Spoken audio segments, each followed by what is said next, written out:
Was recorded at the Grimvale Invasion. Grimvale is a DAG park out of Webb City, Missouri. And it ended up being like a one park invasion that was visiting. Ended up, I think, there being like people from 4 to 5, maybe 6 different parks showing up and really making it a fun day event. Me and Rumwarden here have been wanting to fight for a while. He sent me some video to review both of himself and some other people in his area. So feel free to go check the Natred Reviews playlist, check that out. But yeah, just kind of recorded a quick first to 5 here. It's getting closer to the end of the day. Let's take a look. This is probably only the second or third video I've ever actually reviewed of myself, and I learned a lot when I did it before. I will say that because of the videos I had watched before this fight here of myself, I realized really how much I was leaning and how much I was reaching for shots. And so I tried to walk into this day of fighting, trying to focus more on not doing those things, but finding ways to frame that a bit more positively. Hello. So, like, instead of something I talked with my knight about, like, instead of saying, like, I will not lean so much, making that your internal dialogue, really focusing on, like, I will stand up more. Or instead of, like, I shouldn't be reaching as much as I am, trying to phrase it as, like, I'm going to take an extra step I'm going to take an extra step forward each time I try to land XYZ shot. And so yeah, we'll see how it goes.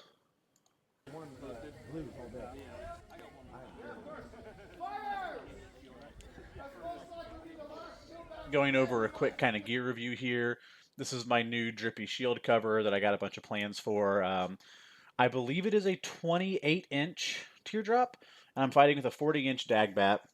I like 40s for DAG. They're a little bit chunkier. Especially we did a lot of field fighting this day, and I generally use like 40-inch-ish weapons whenever I'm fighting on the field for extra reach. Rum here has what appears to be 26, 28-inch, mid-sized round for DAG, and I believe he's using a 36 Gorg secret bat. And you can kind of see me here leaning forward and then coming back up real vertical. This is me trying to, I think, catch myself from leaning forward too much.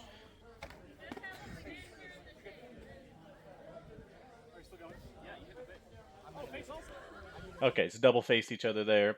Man, and face shots are one of the biggest things I need to break because I feel like, way too many of them. And so, like, yes, we should be hitting our friends in the face. It's rude to do so. But also, it's just a blown shot, right? Like, this, if I had better control, and probably if I was looking more at the shot I was throwing, this could have been an easy arm, right? Or if I had gone dark side instead under my arm, this could have been a pretty easy kill. Instead, I have this big reaching thing that I'm doing. This is a pretty low quality shot for me overall. Uh, I really don't look like I have a good line of sight on where I'm striking at. I'm kind of ducked way behind my shield, and yeah, I'm also leaning way further than I'm meant to. And so yeah, kind of an uncontrolled face shot comes in here. And I think this is one of the reasons I really, really, really need to get into fucking pelling. Uh, is to kind of dial in the accuracy on those shots just through repetitive motion. Yeah, it was close to just clean shoulder, but was facing the shoulder here. This is a just a quadrant of attack I've been trying to work into more and more. It's just attacking the shield side hip on fighters more often than not. I'm not really great at it, but I feel like I need to be able to threaten it at least to kind of open up other possibilities. So this is pretty good by me. I throw this big lead in. Like, my upper body work here is good. I don't like how big my step was. When you weigh as much as I do, yeah, when you weigh as much as I do, even this kind of step here, you can see really how much, like, I have invested in this as far as my economy of motion goes. I really kind of get stuck here. So fortunately it works out, but one of the things that I've also been focusing on is just limiting the length of my steps and trying to lean a little bit less, trying to stay more upright. That way I have less weight going really forward and heavy on my front feet here, my front foot here. But yeah, Rum follows my sword down, Comes back up. This is a common, like, really straightforward way to set up your fakes. So, like, the way that I think you set up, or one of the ways that I really like to set up my fakes is literally just being like, okay, this is the fake, this is the real shot coming into flat wrap you, and then just kidding, we're going for this wrap up into the hip. And he took that as death? These pants are deceiving. Okay, that looked like thigh to me, but you know, I'll take it. I'll take it, boys. But yeah, so one of the things that I've noticed about myself, I'm not sure if it's good or bad, is that I tend to attack on threes a whole lot, meaning that like I'll do an initiating action, there will be some kind of follow up, and then on the third beat of the fight, I'm trying to kill somebody. Here it's like two fakes into the actual shot. A lot of the times I'll throw a fake to try to get the specific reciprocating shot that I want, and then I'll have the counter kind of prime for that. So you kind of like fake on one, block on two, counter on three, that kind of thing. Making no evaluations on whether or not that's good, bad, ugly, whatever. Who knows at this point? I just kind of am noticing it. So another shot I've been trying to dial in a little bit. If I hit too many headshots going forward, I hit way too much air whenever I throw dark on people. I have been pretty poor at ranging this shot. Like this is way out of the way, right? And this is one of the things that like focusing on like those affirmative statements of like I will take an extra step each fight. This is something that has started to work better for me over the past few weeks as I've begun incorporating that. Because imagine like if my feet instead of being here just like cut me out in like Photoshop and move me forward in space to like right here, you know, like another like 10 to 16 inches, whatever, like forward. Then there's like a probably a decent wrist shot here, a hip, bail out option into the leg, get a safe leg shot. But yeah, this is one of the shots that I was struggling to land because my range on it was so poor. It's getting better here recently, so that's great. And yeah, the circle pump to like straight chop is definitely like a big one, especially throwing it dark side.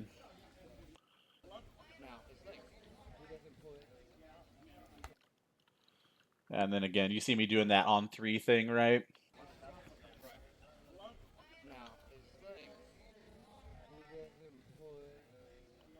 Fake, fake, three. Yep. And nothing. Close. And you'll notice here that I think I start trying to land this flat wrap a lot because of how close this flat wrap was. Like from the way he was holding his shield, I kept thinking like, man, it's just right there. I just got to find the right range for it. And unfortunately, I think trying to find that range is what resulted in some leg shots here. It's also I need to change the title from testing to actually doing the thing.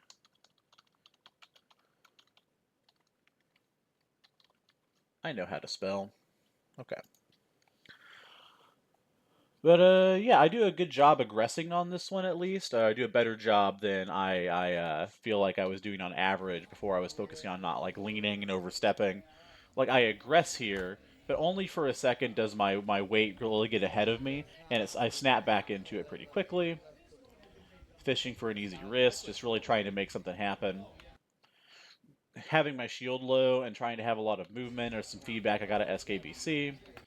Yeah, constantly faking around. Let's see what happens here. Yeah, and like I said, you can see me start trying to really aim for this because it's so there, right?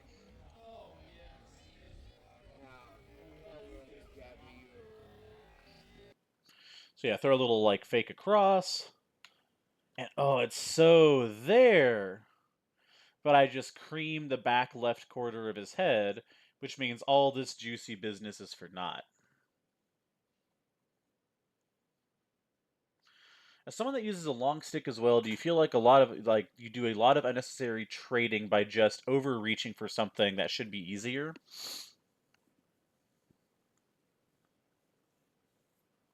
No, I don't feel that way a lot. I feel like my longer weapon allows me to hit more things without having to reach. And that makes up for some sloppier footwork. Because if, like, instead of a 36, you're fighting with a 40, those extra 40 inches there, they give you that little bit of extra reach that ideally you'd close with footwork. And when somebody's closing with you and you're backing, it gives you an extra like steps worth of basically it cheats in a mobility point into your stat pool. But this weird thing happens where I feel like because the people I fight a lot especially, when I fight them with long gear, they don't want to play the range game with me, so they'll back up a lot and then like dart in a flurry. And so this weird thing happens where like because I'm using longer gear, they want to back up when they fight me. And then even though I have range on them with my gear, I am still reaching for them a lot. And so I think that's kind of what's happening a lot of the time. And Rum here definitely does a lot of backing. But yeah, I don't know. I love slightly longer gear. I should have my first 36-inch bat in a long time arriving tomorrow. And have to get used to that again. That's always a good adjustment. I have a pair of 34-inch flow sticks that I switch to every so often. I'll fight board with it too. Like my larger board, I'll fight with a like a shorter weapon to have a different like fighting vibe.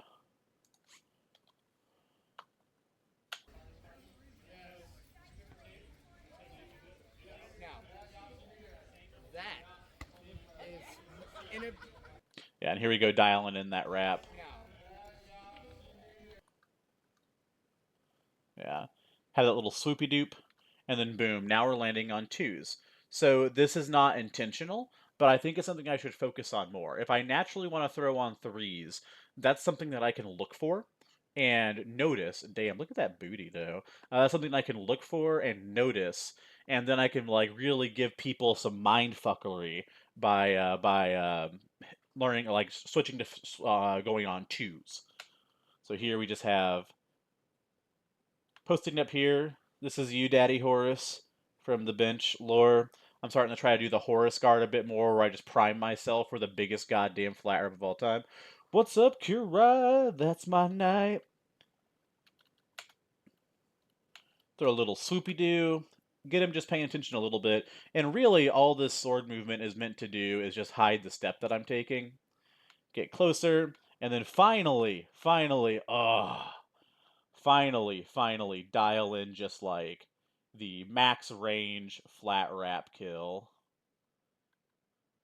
Poor Rumwarden just had to survive a few headshots to get through it.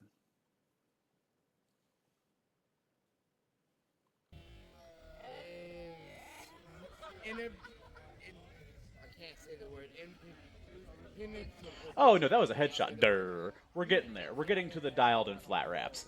I'm 5'10". Ignore everything I just said. We're getting to the pretty flat wraps. I promise.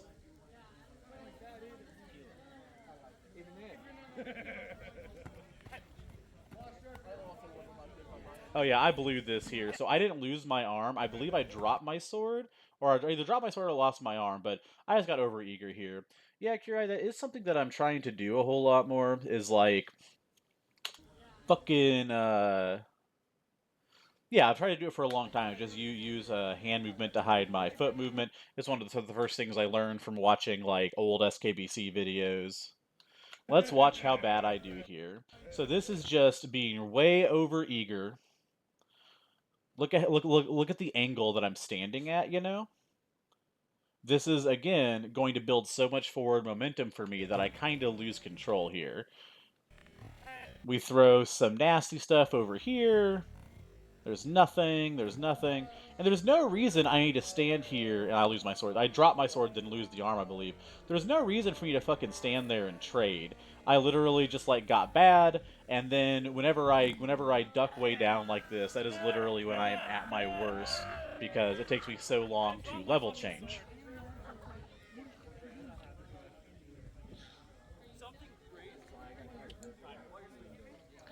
Yeah, he's calling out some crazy shots. There definitely were a few things that's crazy here.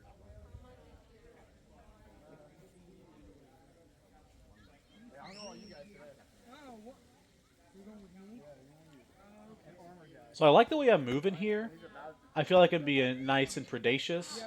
Again, I think the like mechanic of how I throw this shot overall is fine. Going for the hip here. Like, this looks generally pretty good, you know, if I was just, like, again, a little bit closer. Yeah, we don't know whose team we're going to be on. So. Actually, my number is 1 and 2, so if you want to be with your friend, you might want to have first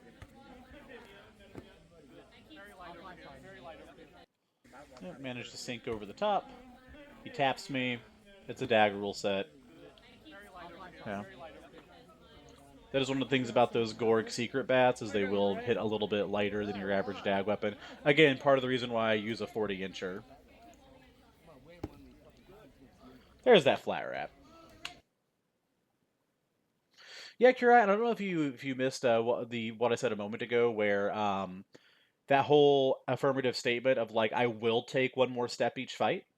I've been really the easiest way I've been doing that is just remembering to start out the interaction with a step, because that way, like, I'm not focusing on moving more in combat. I'm like, okay, yeah, we'll just take a step in and then go and like do that kind of thing. That's not, ideally eventually I get to the point where I just do it when I need to and to be like weird and explosive and squirrely. But just keeping in mind to do it first has really helped me get it there. Yeah. Can't see it. Line of sight blocked, but I finally land that flat wrap up and dialing in. And I remember cranking it too. Yeah, again, kind of posted up with that like high guard here, and then going around the world, cranking it in.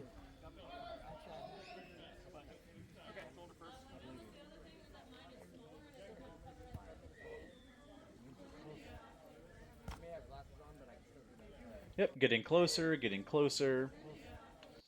I think we're seeing skill here, right? Like this is a determination of skill, right?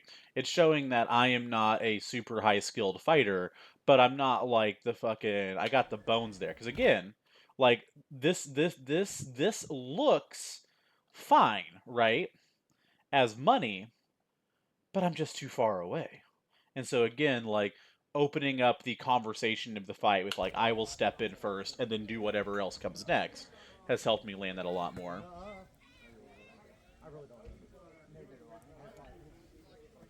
He's getting bouncy on me.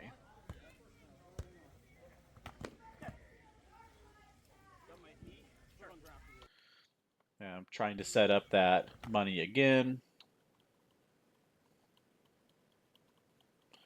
This one, now it's like the range is right, but he gets a lot of shield on it here.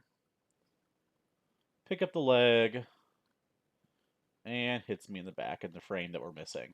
Actually, if you go to the slow-mo, he never hits me. Watching videos is a 1-to-1 ratio for reality. Look at the fringe on my fucking shield bussin', though. It really do be bussin'. Yeah. So I believe we are 4-2 right now. Okay, almost picked up the double legger.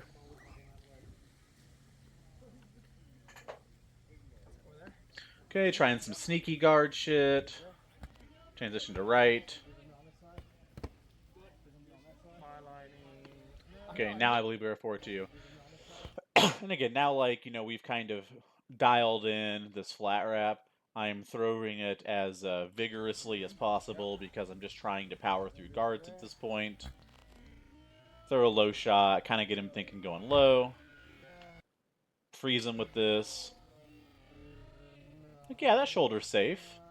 And then just crank the most fucking god-awful around the world flat wrap a boy can crank. Fucking Superman punched it. I know, I guess you should say that to him. That's what I just told him. Hey, he ran off. There we go. That's not I was trying to get him this side. I think that's the lightning. This side, sir. Big shouts out to my boy Chongo for recording this one. I think it was Chongo. It was either there it is. It was either Chongo or Murdoch. And here's finally the money landing the way it should. He throws a shot that's preferential for me to respond with money. I snap into this nice money, and it's right there. Again, I kind of look out because he is in the middle of backpedaling. He backed a lot during our fights. Excuse me. Don't do drugs, kids.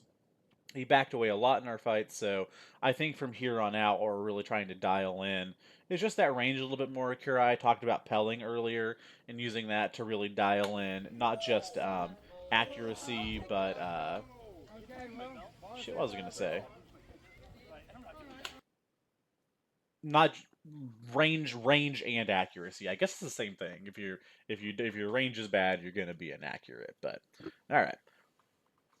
Well, I did see Brett early on and thought like, "Hey, look, there's a big fat dude who's like really good at fighting. I should do what he does." And then Brett had the audacity to stop being a big fat dude, like, I guess.